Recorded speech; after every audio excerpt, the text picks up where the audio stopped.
Round two of the OUA playoffs, the Carleton Ravens facing another familiar foe from Quebec. It's the McGill Redmen. Game one at the Ice House. Picked this one up in the first period where it's McGill coming out strong.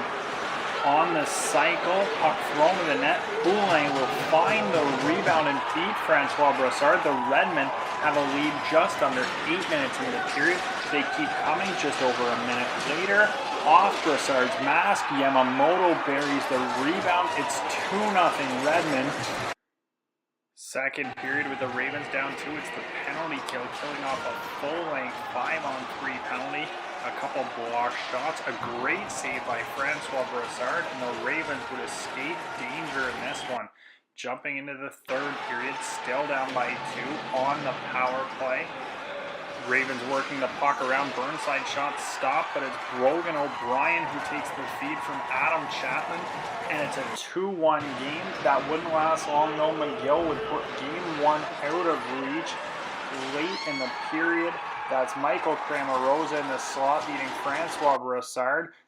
And the McGill Redmen take game one by a score of 3-1 despite 32 saves from the Ravens goaltender. Game two went Saturday night at the McConnell Arena at McGill, and the Ravens came out flying. On the power play, Jake Smith goes cross seam to Matt Forchuk, who bangs it home, a 1-0 lead just over 5 minutes in. Less than 20 seconds later, the Ravens back in the offensive zone. Evan DeHaan will walk into one. This one beats Guindon. 2-0 Ravens as they shock the home crowd, and they keep coming. 3.5 minutes later, off the draw, Brent Gustafson would find his way backdoor. He beats Guindon. 3-0 Ravens under 10 minutes into this one. And one more. Matt Forchuk on the cycle would get another puck from Jake Smith, and he makes no mistake again. His second of the night puts the Ravens up by 4 very early.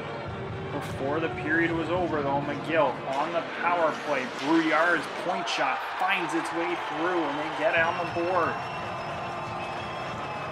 Now on a 5-minute power play, the Redmen pressing once more.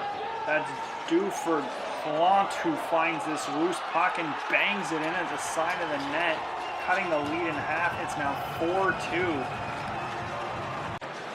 McGill continuing to press on that power play. They'll work it around again. Cramarosa goes cross seam to Yamamoto. He has the whole cage, and it's a 1-goal game before we finish the first period. In the final frame, the Redmen came out flying just under 5 minutes in. They push hard on the forecheck, create the turnover, and Francois Brassard would answer huge in the slot, keeping the 1-goal Ravens lead. Just under 7.5 minutes to go in the period. On the breakout, Jared Stay beats Guindon far side, sending the Ravens penalty box to their feet. The Birds head into Montreal and come out 5-3 victors. The power play going 1 for 3 on the night. The do or die game 3 Sunday night at the Ice House, and the Ravens would get themselves in trouble early. On the rush, McGill, a rebound to Verrier. And when you leave the McGill leading scorer alone, Jerome Verrier makes no mistake. Just under a minute later, though, the Ravens respond on the rush. Josh Burnside finishes a beautiful feed from Jared Stay, and this first period ends all tied at 1. To the second, the Ravens look to make a statement over the line. Evan DeHaan's shot finds its way through Guindon into the back of the net. The power play goal gave him a 2-1 lead, and then Hayden Holton from a bad angle scores his first goal in over 2 years.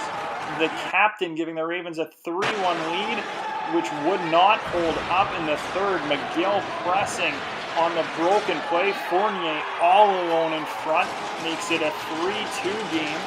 And then just over 4 minutes later, Halbert finds Gauthier. He squeaks one through Brassard off a defender in front, sending this one to do or die, sudden death, overtime, and the Ravens send the fans home happy. Jared Stay wide open in the slot. The Ravens advance to the Eastern Conference Final, upsetting last year's OUA champions.